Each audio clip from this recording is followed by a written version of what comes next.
Alright, hello, welcome back. Thank you so much for tuning in. Today we're going to be talking about the Battle of Waterloo. The Battle of Waterloo was perhaps one of the most iconic battles of Napoleon's career, mostly because it was a crippling defeat for one of the world's best commanders during that time period. The battle commenced on Sunday, June 18th, 1815, near Waterloo in Belgium. The French army was led by Napoleon and Michael Ney with around 58,000 infantry, 14,000 cavalry, and 250 guns, around 72,000 men in total. The 7th Coalition consisted of a British army commanded by the Duke of Wellington, with around 58,000 infantry, 11,000 cavalry, and 150 guns. The 7th Coalition was also supported by the Prussians under the command of Gebhard, with around 41,000 infantry, 7,000 cavalry, and 134 guns. However, Gebhard arrived later in the battle, so at first Napoleon had the numbers advantage. He also had the more experienced and battle-hardened soldiers. But aside from Napoleon, the officers on the French side were terrible and often led troops they had no experience with whatsoever, while the coalition officers were at least decent. This is purported as one of the main causes of Napoleon's defeat. Another reason was that it had rained the day before, and so he chose to wait to fight the coalition until the ground had dried somewhat to make it easier to move the heavy artillery. Unfortunately for him, this let the Prussians draw ever closer to the site of the battle and to pile on more disadvantage, so Wellington set up a good defensive position that was mostly safe for Napoleon's vast artillery, because he could conceal the bulk of his forces behind hills to seem weaker than he really was, which invited foolish confidence in the French and also protected from the artillery. An interesting thing to note about the campaign of Waterloo was the reason Napoleon is fighting on the Belgium soil is because he decided to push forward on the offensive to strike the coalition before he was crushed by the combined might of almost all of Europe. This decision is seen as another poor choice, as if he had waited and fought on French soil, he could have gathered enough men to maybe win the battle and stabilize the region after that. The battle. Wellington deployed with the well-built and garrisoned country house to his far left and the orchard of Papelotte on his right, which was also very well defended. This anchored Wellington's flank securely. An added bonus of Papelotte was that it held the road to Wavre, which allowed the Prussian reinforcements to move in. Wellington also garrisoned the farmhouse and orchard La Haye Sainte with light infantry and put the 95th Rifles in an unused sand quarry as sharpshooters. This position was in front of Wellington's line. These positions allowed Wellington an almost impervious defense. Anyway, the French turned to attack him. They were bombarded with bullets from garrisoned areas. The French army formed on the slopes of a ridge south of the coalition army in a parallel line. They also had the right flank secured with Grouch.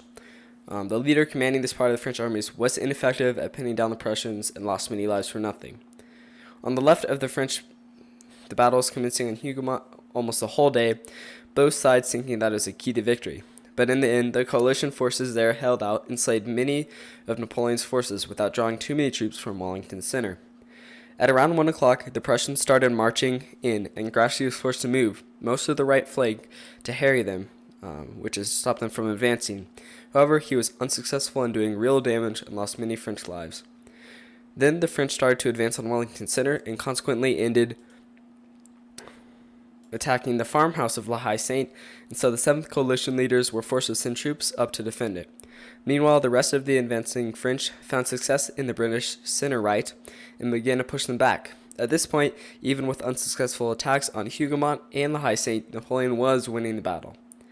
This provoked the Allied cavalry to charge, forcing the French infantry to retreat, but the cavalry was hard to rein in, and they found themselves all the way to the French main line with winded horses and almost no cohesion. They were soon routed and lost many men from a counterattack of French cavalry, although they did manage to take out many of Napoleon's guns.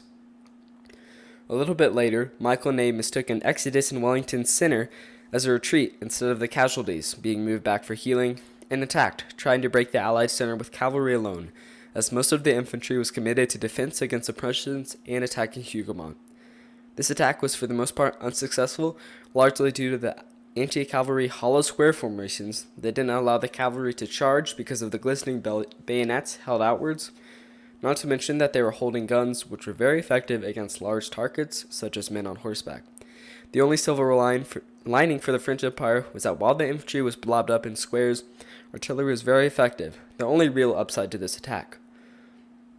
Eventually, Michael Ney realized the ineffectiveness of the cavalry was doing, and decided in a combined arms attack with the infantry, which proved very successful against the attacking British cavalry.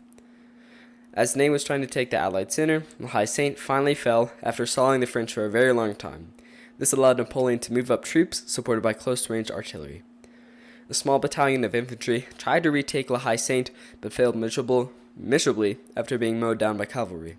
The Allies' only hope left was the Prussians, who were just arriving on the French's right. They crushed Grouchy with minimal casualties and advanced slightly behind the French.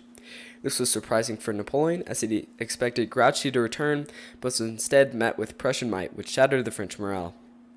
Napoleon used his last reserve force, the undefeated Imperial Guard, to try to break the coalition's center before the Prussians came to reinforce it, but it was too late, as the Imperial Guard was caught off guard by hidden British soldiers, and as the French army saw the Imperial Guard retreat, they followed suit. Thus ended the Battle of Waterloo.